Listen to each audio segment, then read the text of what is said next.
The Witches by Roald Dahl. Summer holidays. The Easter holidays came and went, and the summer term began at school. My grandmother and I had already planned to take our summer holiday in Norway, and we talked about almost nothing else every evening. She had booked a cabin for each of us on the boat from Newcastle to Oslo at the earliest possible moment after my school broke up. And from Oslo, she was going to take me to a place she knew down on the south coast near Arendal, where she had spent her own summer holidays as a child nearly 80 years ago. All day long, she said, my brother and I were out in the rowing boat. The whole coast is dotted with tiny islands, and there's nobody on them. We used to explore them and dive into the sea off the lovely smooth granite rocks. And sometimes on the way out, we would drop the anchor and fish for cod and whiting. And if we caught anything, we would build a fire on an island and fry the fish in a pan for our lunch. There is no finer fish in the world than absolutely fresh cod. What did you use for bait, Grandmama, when you went fishing? Mussels, she said. Everyone uses mussels for bait in Norway. And if we didn't catch any fish, we would boil the mussels in a saucepan and eat those. Were they good? Delicious, she said. Cook them in seawater, and they are tender and salty. What else did you do, Grandmama? We used to row out and wave to the shrimp boats on their way home. And they would stop and give us a handful of shrimps each. The shrimps were still warm from having been just cooked, and we would sit in the rowing boat, peeling them and gobbling them up. The head was the best part. The head? I said. You squeeze the head between your teeth and suck out the inside. It's marvelous. You and I will do all those things this summer, my darling, she said. Grandmama, I said, I can't wait. I simply can't wait to go. Nor can I. When there were only 3 weeks of the summer term left, an awful thing happened. My grandmother got pneumonia. She became very ill, and a trained nurse moved into the house to look after her. The doctor explained to me that pneumonia is not normally a dangerous illness nowadays because of penicillin. But when a person is more than 80 years old, as my grandmother was, then it is very dangerous indeed. He said he didn't dare to move her to hospital in her condition, so she stayed in her bedroom, and I hung about outside the door while oxygen cylinders and all sorts of other frightening things were taken into her. Can I go in and see her? I asked. No, dear, the nurse said. Not at the moment.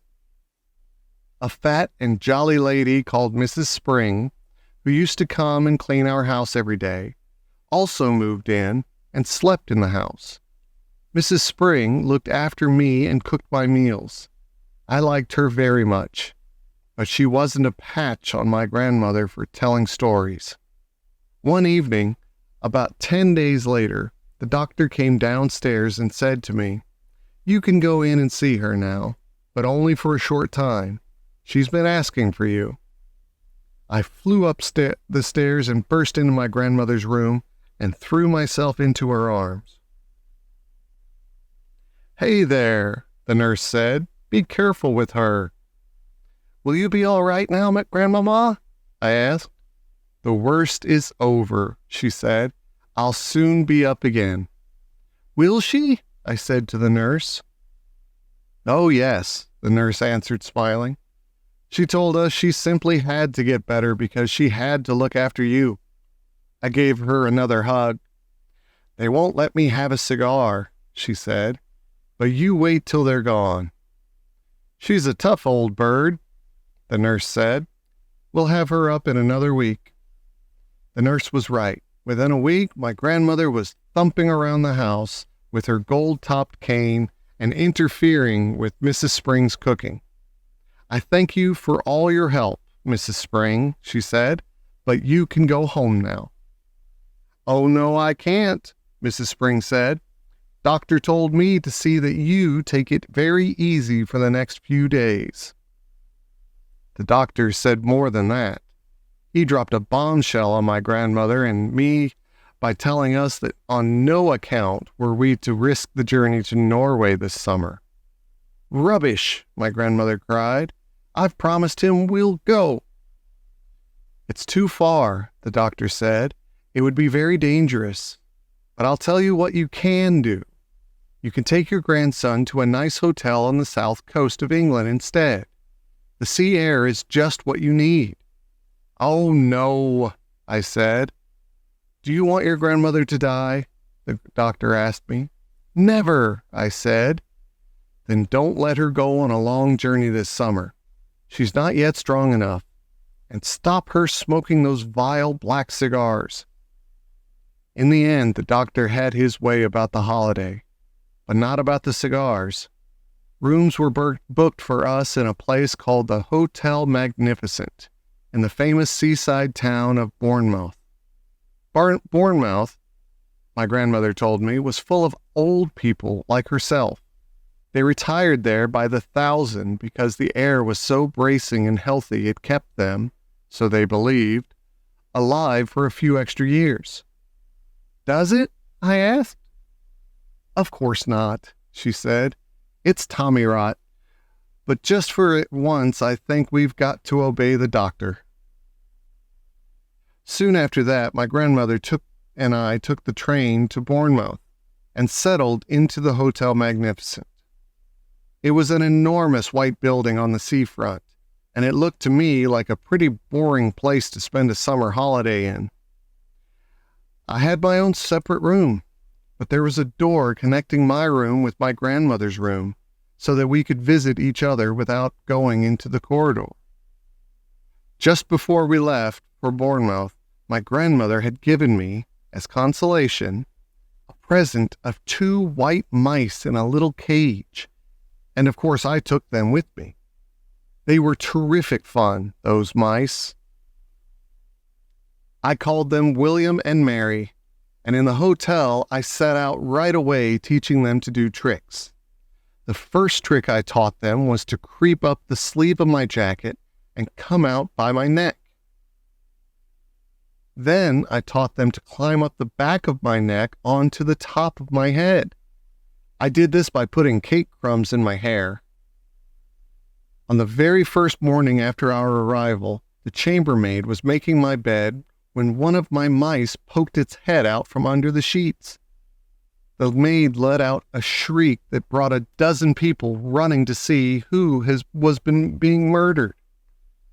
I was reported to the manager. There followed an unpleasant scene in the manager's office with the manager, my grandmother, and me. The manager, whose name was Mr. Stringer, was a bristly man in a black tail coat. I cannot permit mice in my hotel, madam, he said to my grandmother. How dare you say that when your rotten hotel is full of rats anyway? My grandmother cried. Rats? Cried Mr. Stringer, going mauve in the face. There are no rats in this hotel. I saw one this very morning, my grandmother said. It was running down the corridor into the kitchen. That is not true, cried Mr. Stringer. You'd better get the rat catcher in at once, my grandmother said, before I report you to the public health authorities. I expect there's rats scuttling all over the kitchen floor and stealing the food off the shelves and jumping in and out of the soup. Never, cried Mr. Stringer. No wonder my breakfast toast was all nibbled round the edges this morning, my grandmother went on relentlessly. No wonder it had a nasty, ratty taste. If you're not careful, the health people will be ordering the entire hotel to be closed before everyone gets typhoid fever. You are not being serious, madam, Mr. Stringer said. I was never more serious in my life, my grandmother said. Are you or are you not going to allow my grandson to keep his white mice in his room?" The manager knew when he was beaten. "May I suggest a compromise, madam?" he said. "I will permit him to keep them in his room as long as they are never allowed out of the cage. How's that?" "That will suit us very well," my grandmother said, and she stood up and marched out of the room with me behind her. There is no way you can train mice inside a cage. Yet I dared not let them out because the chambermaid was spying on me all the time. She had a key to my door, and she kept bursting in at all hours, trying to catch me with the mice out of the cage. She told me that the first mouse to break the rules would be drowned in a bucket of water by the hall porter. I decided to seek a safer place where I could carry on with the training. There must surely be an empty room in this enormous hotel. I put one mouse into each trouser pocket and wandered downstairs in search of a secret spot. The ground floor of the hotel was a maze of public rooms, all of them named in gold letters on the doors. I wandered through the lounge and the smoking room and the card room and the reading room and the drawing room. None of them was empty. I went down a long, wide corridor, and at the end of it, I came to the ballroom. There were double doors leading into it, and in front of the doors there was a large notice board on a stand. The notice on the board said, "RSPCC meeting. Strictly private. This room is reserved for the annual meeting of the Royal Society for the Prevention of Cruelty to Children." The double doors into the room were open. I peeped in. It was a colossal room. There were rows and rows of chairs, all facing a platform. The chairs were painted gold, and they had little red cushions on the seats. But there was not a soul in sight. I sidled cautiously into the room. What a lovely, secret, silent place it was. The meeting of the Royal Society for the Prevention of Cruelty to Children must have taken place earlier in the day. And now they had all gone home. Even if they hadn't, even if they did suddenly come pouring in, they would be wonderful, kind people who would look with favor upon a young mouse trainer going about his business. At the back of the room, there was a large folding screen with Chinese dragons painted on it. I decided, just to be on the safe side, to go behind this screen and do my training there. I wasn't a bit frightened of the prevention of cruelty to children people, but there was always a chance that Mr. Stringer, the manager, might pop his head round the door. If he did, and if he saw the mice, the poor things would be in the hall porter's bucket of water before I could shout stop. I tiptoed to the back of the room and settled myself on the thick green carpet behind the big screen. What a splendid place this was. Ideal for mouse training. I took William and Mary out of my trouser pockets. They sat beside me on the carpet, quiet and well behaved. The trick I was going to teach them today was tightrope walking. It is not all that difficult to train an intelligent mouse to be an expert tightrope walker, provided you know exactly how to go about it. First, you must have a piece of string. I had that. Then, you must have some good cake. A fine currant cake is the favorite food of white mice. They are dotty about it. I had brought with me a rock cake, which I had pocketed while having tea with Grandmama the day before. Now here's what you do. Stretch the string tight between your two hands, but you start by keeping it very short, only about 3 inches. You put the mouse on your right hand and a little piece of cake on your left hand. The mouse is therefore only 3 inches away from the cake. He can see it and he can smell it. His whiskers twitch with excitement. He can almost reach the cake by leaning forward, but not quite. He only has to take 2 steps along the string to reach that tasty morsel. He ventures forward, one paw on the string, then the other. If the mouse has a good sense of balance, and most of them have, it will get across easily. I started with William. He walked the string without a moment's hesitation.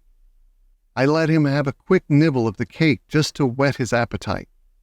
Then I put him back on my right hand. This time, I lengthened the string. I made it about 6 inches long. William knew what to do now. With superb balance, he walked step by step along the string until he reached the cake. He was rewarded with another nibble. Quite soon, William was walking a 24-inch tightrope, or rather tight string, from one hand to the other to reach the cake. It was wonderful to watch him. He was enjoying himself tremendously. I was careful to hold the string near the carpet so that if he did lose his balance, he wouldn't have far to fall. But he never fell. William was obviously a natural acrobat, a great tightrope walking mouse. Now it was Mary's turn. I put William on the carpet beside me and rewarded him with some extra crumbs and a currant. Then I started going through the same routine all over again with Mary. My blinding ambition, you see, my dream of dreams, was to become one day the owner of a white mouse circus. I would have a small stage with red curtains in front of it, and when the curtains were drawn apart, the audience would see my world-famous performing mice walking on tightropes, swinging from trapezes, turning somersaults in the air, bouncing on trampolines, and all the rest of it. I would have white mice riding on white rats, and the rats would gallop furiously round and round the stage. I was beginning to picture myself traveling first class all over the globe with my famous white mouse circus, and performing before all the crowned heads of Europe. I was about halfway through Mary's training when suddenly I heard voices outside the ballroom door. The sound grew louder. It swelled into a great babble of speech from many throats. I recognized the voice of the awful hotel manager, Mr. Stringer. Help, I thought. But thank heavens for the huge screen. I crouched behind it and peered through the crack between two of the folding sections. I could see the entire length and width of the ballroom without anyone seeing me. Well, ladies, I am sure you will be quite comfortable in here, Mr. Stringer's voice was saying. Then in, through the double doors, he marched, black tailcoat and all, spreading his arms wide as he ushered in a great flock of ladies. If there's anything we can do for you, do not hesitate to let me know, he went on. Tea will be served for all of you on the Sunshine Terrace after you have concluded your meeting. With that, he bowed and scraped himself out of the room as a vast herd of ladies from the Royal Society for the Prevention of Cruelty to Children came streaming in. They wore pretty clothes, and all of them had hats on their heads. The meeting. Now that the manager had gone, I was not particularly alarmed. What better than to be imprisoned in a room full of these splendid ladies? If I ever got talking to them, I might even suggest that they come and do a bit of cruelty to children preventing at my school. We could certainly use them there. In they came, talking their heads off. They began milling round and choosing their seats, and there was a whole lot of stuff like, "Come and sit next to me, Millie dear," and "Oh, hello, Beatrice. I haven't seen you since the last meeting. What an adorable dress you have on." I decided to stay where I was and let them get on with their meeting while I got on with my mouse training. But I watched them for a while longer through the crack in the screen, waiting for them to settle down. How many were there? I guessed about 200. The back rows filled up first. They all seemed to want to sit as far back from the platform as possible. There was a lady wearing a tiny green hat in the middle of the back row who kept scratching the nape of her neck. She couldn't leave it alone. It fascinated me the way her fingers kept scratching away at the hair on the back of her neck. Had she known somebody was watching her from behind? I'm sure she would have been embarrassed. I wondered if she had dandruff. All of a sudden, I noticed that the lady next to her was doing the same thing. And the next one. And the next. The whole lot of them were doing it. They were all scratching away like mad at the hair on the back of their necks. Did they have fleas in their hair? More likely it was nits. A boy at school called Ashton had nits in his hair last term, and the matron had made him dip his whole head in turpentine. It killed the nits all right, but nearly killed Ashton as well. Half the skin came off from his scalp. I began to be fascinated by these hair-scratching ladies. It is always funny when you catch someone doing something coarse, and she thinks no one is looking. Nose-picking, for example, or scratching her bottom. Hair-scratching is very nearly as unattractive, especially as it goes on and on. I decided it had to be nits. Then, the most astonishing thing happened. I saw one lady pushing her fingers up underneath the hair on her head. And the hair, the entire head of hair, lifted upwards all in one piece, and the hand slid underneath the hair and went on scratching. She was wearing a wig. She was also wearing gloves. I glanced swiftly round at the rest of the now seated audience. Every one of them was wearing gloves. My blood turned to ice. I began to shake all over. I glanced frantically behind me for a back door to escape through. There wasn't one. Should I leap out from behind the screen and make a dash for the double doors?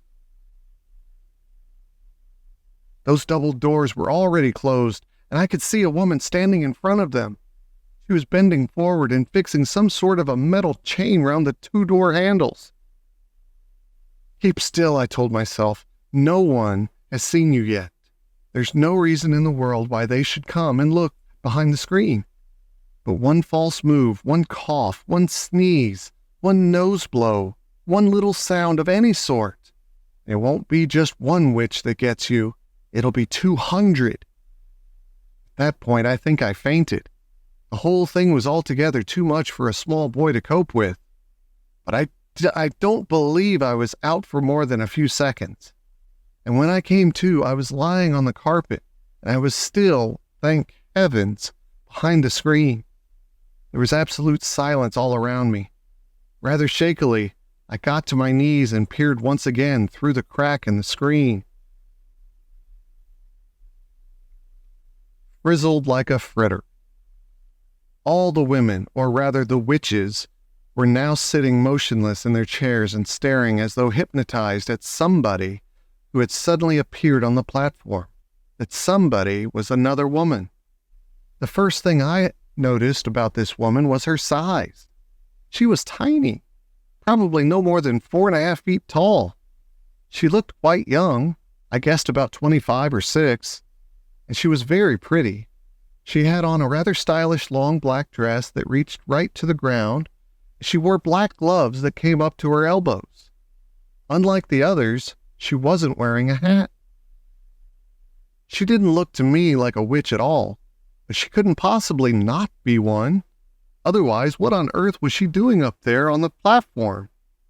And why, for heaven's sake, were all the other witches gazing at her with such a mixture of adoration, awe, and fear? Very slowly, the young lady on the platform raised her hands to her face. I saw her gloved fingers unhooking something behind her ears. And then she got hold of her cheeks and lifted her face clean away. The whole of that pretty face came away in her hands.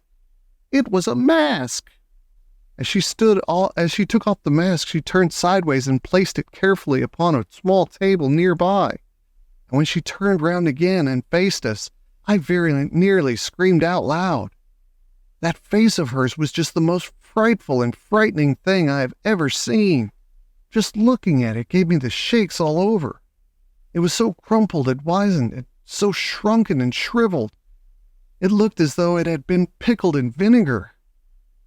It was a fearsome and ghastly sight. There was something terribly wrong with it, something foul and putrid and decayed. It seemed quite literally to be rotting away at the edges, and in the middle of the face, around the mouth and cheeks. I could see the skin all cankered and worm-eaten, as though maggots were working away in there. There are times when something is so frightful you become mesmerized by it and can't look away. I was like that now. I was transfixed. I was numbed. I was magnetized by the sheer horror of this woman's features. But there was more to it than that. There was a look of serpents in those eyes of hers as they flashed around the audience. I knew immediately, of course, that this was none other than the Grand High Witch herself. I knew also why she had worn a mask. She could never have moved around in public, let alone book in at a hotel with her real face. Everyone who saw her would have run away screaming. "The doors!" shouted the Grand High Witch in a voice that filled the room and bounced around the walls. "Are they chained and bolted?" "The doors are chained and bolted, your grandness," answered a voice in the audience. The brilliant snake's eyes that were set so deep in that dreadful rotting worm-eaten face glared unblinkingly at the witches who sat facing her. "You may remove your gloves," she shouted. Her voice, I noticed, had that same hard metallic quality as the voice of the witch I had met under the conker tree.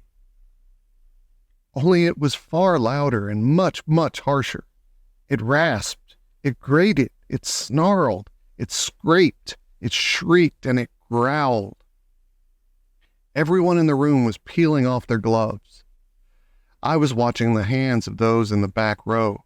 I wanted very much to see what their fingers looked like, and whether my grandmother had been right. Ah, yes! I could see several of them now.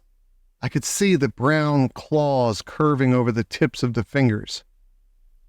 They were about 2 inches long, those claws, and sharp at the ends. "You may remove your shoes," barked the Grand High Witch.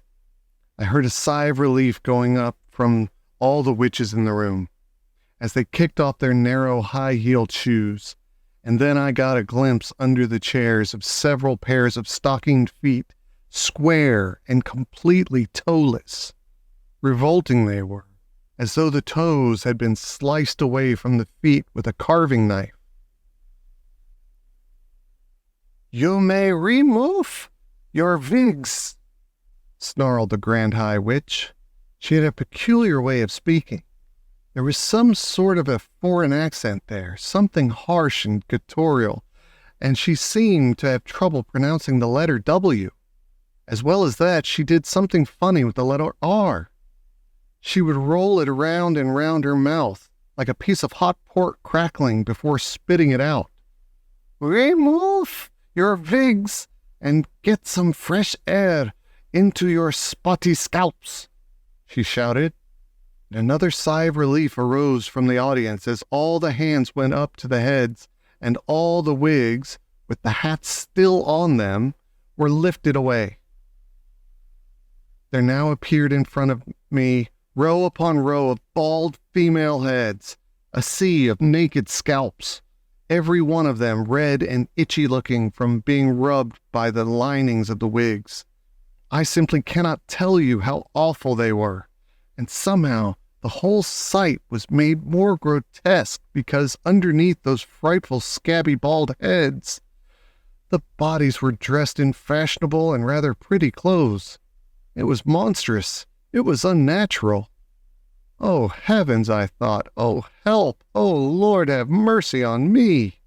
These foul, bald-headed females are child killers, every one of them. And here I am imprisoned in the same room, and I can't escape. At that point, a new and doubly horrifying thought struck me. My grandmother had said that with their special nose holes, they could smell out a child on a pitch-black night from right across the other side of the road. Up to now, my grandmother had been right every time.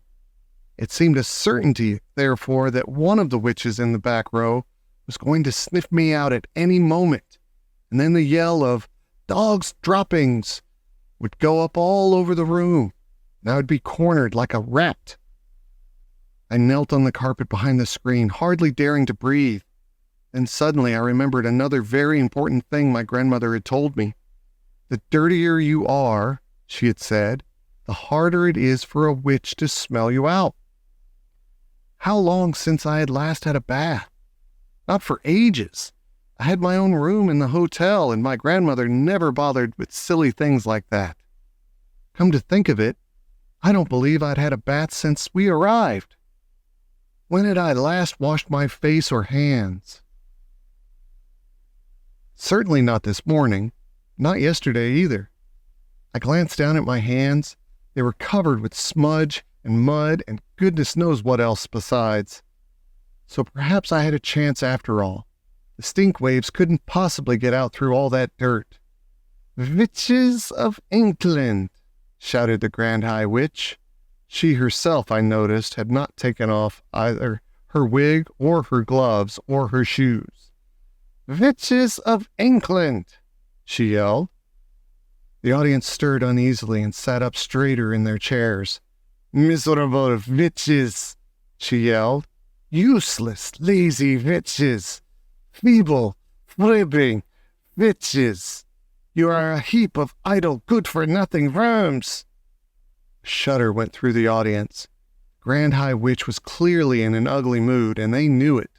I had a feeling that something awful was going to happen. "I am having my breakfast this morning," cried the Grand High Witch, "and I am looking out of the window at the beach. And what am I seeing? I am asking you, what am I seeing? I am seeing a revolting sight. I am seeing hundreds, I am seeing thousands of rotten, repulsive little children playing on the sand. It is putting me right off my food." "Why have you not got rid of them?" she screamed. "Why have you not rubbed them out? These filthy, smelly children!" With each word she spoke, flecks of pale blue phlegm shot from her mouth like little bullets. "I am asking you why," she screamed. Nobody answered her question. "Children smell," she screamed. "They stink out of the world. We do not want these children around here." The bald heads in the audience all nodding vigorously. "One child a week is no good to me," the Grand High Witch cried out. "Is that the best you can do?" "We will do better," murmured the audience. "We will do much better." "Better is no good either," shrieked the Grand High Witch. "I demand maximum results. So here are my orders. My orders are that every single child in this country shall be rubbed out, scratched, squirted, squirted, and fretted before I come here again in 1 year's time. Do I make myself clear?" A great gasp went up from the audience. I saw the witches all looking at one another with deeply troubled expressions, and I heard one witch at the end of the front row saying aloud, "All of them? We can't possibly wipe out all of them." The Grand High Witch whipped round as though someone had stuck a skewer into her bottom. "Who said that?" she snapped. "Who dares to argue with me?" "It was you, was it not?" She pointed a gloved finger as sharp as a needle at the witch who had spoken.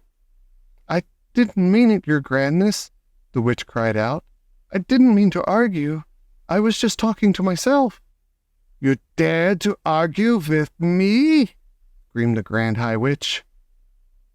"I was just talking to myself," cried the wretched witch. "I swear it, your grandness." She began to shake with fear.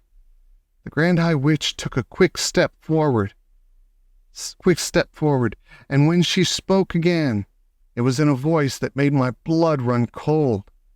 "A stupid witch who all answers back must burn until her bones are black," she screamed. "No, no," begged the witch in the front row. Grand High Witch went on. "A foolish witch without a brain, must sizzle in the fiery flame. "Save me!" cried the wretched witch in the front row. The Grand High Witch took no notice of her. She spoke again.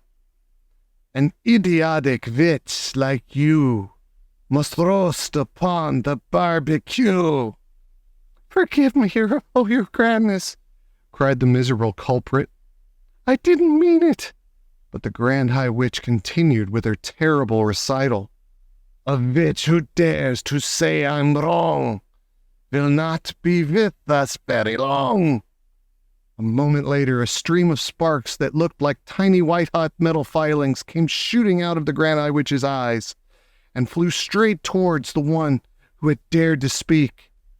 I saw the sparks striking against her and burrowing into her, and she screamed a horrible, howling scream, and a puff of smoke rose up around her. A smell of burning meat filled the room. Nobody moved. Like me, they were all watching the smoke, and when it had cleared away, the chair was empty. I caught a glimpse of something wispy white, like a little cloud, fluttering upwards and disappearing out of the window. A great sigh rose up from the audience.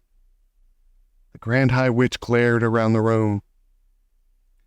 "I hope nobody else is going to make me cross today," she remarked. There was a deathly silence. "Frizzled like a fritter," said the Grand High Witch. "Cooked like a carrot. You will never see her again. Now, we can get down to business." Formula 86, Delayed Action Mousemaker. "Children are revolting," screamed the Grand High Witch. "We will wipe them all away. We will scrub them off the face of the earth. We will flush them down the drain." "Yes, yes," chanted the audience. "Wipe them away, scrub them off the earth, flush them down the drain." "Children are foul and filthy," thundered the Grand High Witch. They are," chorused the English witches. "They are foul and filthy." "Children are dirty and stinky," screamed the Grand High Witch. "Dirty and stinky," cried the audience, getting more and more worked up. "Children are smelling of dogs' droppings," screeched the Grand High Witch. "Pooh!" cried the audience. "Pooh, pooh, pooh!" "They are worse than dogs' droppings," screeched the Grand High Witch. "Dogs' droppings is smelling like violets and primroses compared to with children." "Violets and primroses," chanted the audience. They were clapping and cheering almost every word spoken from the platform. The speaker seemed to have them completely under her spell. "To talk about children is making me sick," screamed the Grand High Witch. "I'm feeling sick even thinking about them. Fetch me a basin."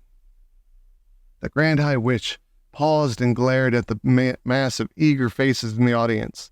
They waited, wanting more.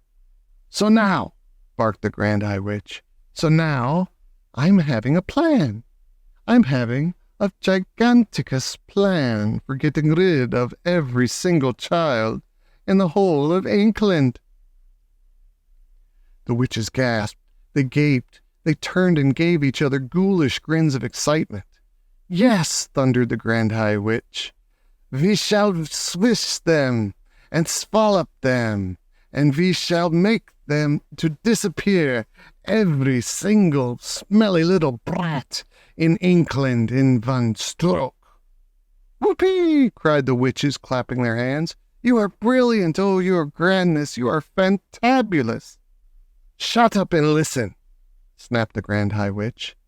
"Listen very carefully, and let us not be having any muck-ups." The audience leaned forward, eager to learn how this magic was going to be performed. "Each and every one of you," thundered the Grand High Witch, "is to go back to your hometowns immediately and resign from your jobs. Resign! Give notice! Retire!" "We will," they cried. "We will resign from our jobs." And after you have resigned from your jobs, the Grand High Witch went on, each and every one of you will be going out, and you will be buying.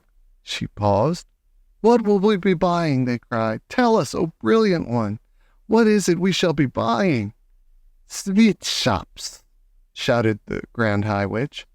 Sweet shops, they cried. We are going to buy sweet shops. What a frumptuous wheeze! Each of you will be buying for herself a sweet shop.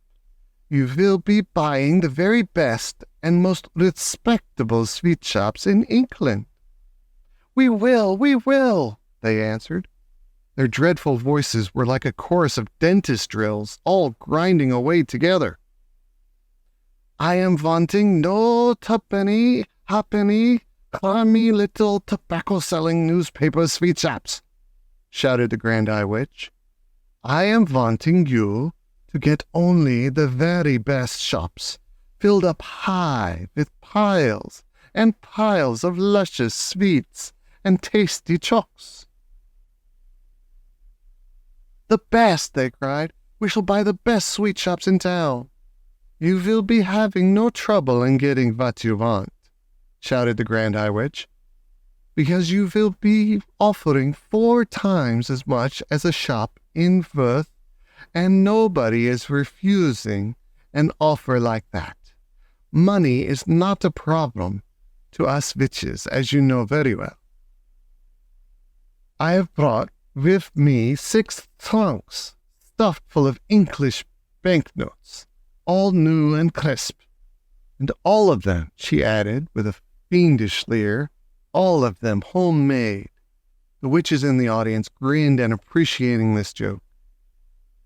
At that point, one foolish witch got so excited at the possibilities presented by owning a sweet shop that she leapt to her feet and shouted, The children will come flocking to my shop, and I will feed them poisoned sweets and poisoned chocks. Wipe them all out like weasels. The room became suddenly silent. Saw the tiny body of the Grand High Witch stiffen and then go rigid with rage. Who spoke? She shrieked. It was you? You over there? The culprit sat down fast and covered her face with her clawed hands. You blithering bumpkin, screeched the Grand High Witch. You brainless bogwhopper. Are you not realizing that if you are going around poisoning little children, that you will be caught in 5 minutes flat? Never in my life am I hearing such a bosh-fumping suggestion coming from a witch. The entire audience cowered and shook. I'm quite sure they all thought, as I did, that the terrible white-hot sparks were about to start flying again. Curiously enough, they didn't. If such a tom-fiddling idea is all you can be coming up with, thundered the Grand High Witch, then it is no wonder England is still swarming with rotten little children. There was another silence. Grand High Witch glared at the witches in the audience. Do you not know, she shouted at them, that we witches are working only with magic? We know, your grandness, they all answered. Of course we know. The Grand High Witch grated her bony gloved hands against each other and cried out, So each of you is owning a magnificent sweet shop. The next move is that each of you will be announcing in the window of your shop that on a certain day you will be having a great gala opening with 3 sweets and chocks to every child. That will bring them in, the greedy little brutes, cried the audience. They'll be fighting to get through the doors. Next, continued the Grand High Witch, you will prepare yourselves for this great gala opening by filling every chalk and every sweet in your shop with my very latest and greatest magic formula. This is known as Formula 86 Delayed Action Mouse Maker. Delayed Action Mouse Maker, they chanted. She's done it again. Her grandness has concocted yet another of her wondrous magic child killers. How do we make it, O brilliant one? Exercise patience, answered the Grand High Witch. First, I am explaining to you how my Formula 86 delayed action mouse maker is working. Listen carefully. We are listening, cried the audience, who were now jumping up and down in their chairs with excitement. Delayed action mouse maker is a green liquid, explained the Grand High Witch, and one droplet in each chalk or sweet will be quite enough. So here is what happens. Child eats chalk, which has in it delayed action mouse maker liquid. Child goes home feeling fine. Child goes to bed, still feeling fine. Child wakes up in the morning, still okay. Child goes to school, still feeling fine. Formula, you understand, is delayed action and is not working yet. We understand, O brainy one, cried the audience. But when does it start working? It is starting to work at exactly 9 o'clock, when the child is arriving at school, shouted the Grand High Witch triumphantly. Child arrives at school, delayed action mouse maker immediately starts to work. Child starts to shrink. Child is starting to grow fur. Child is starting to grow a tail. All is happening precisely 26 seconds. After 26 seconds, child is not a child any longer. It is a mouse. A mouse, cried the witches. What a frumptuous thought. Classrooms will all be swarming with mice, shouted the Grand High Witch. Chaos and pandemonium will be reigning in every school in England. Teachers will be hopping up and down. Them and teachers will be standing on desks and holding up skirts and yelling, Help, help, help! They will, cried the audience. And what, shouted the Grand High Witch, is happening next in every school? Tell us, they cried. Tell us, O brainy one. Grand High Witch stretched her stringy neck forward and grinned at the audience, showing 2 rows of pointed teeth, slightly blue.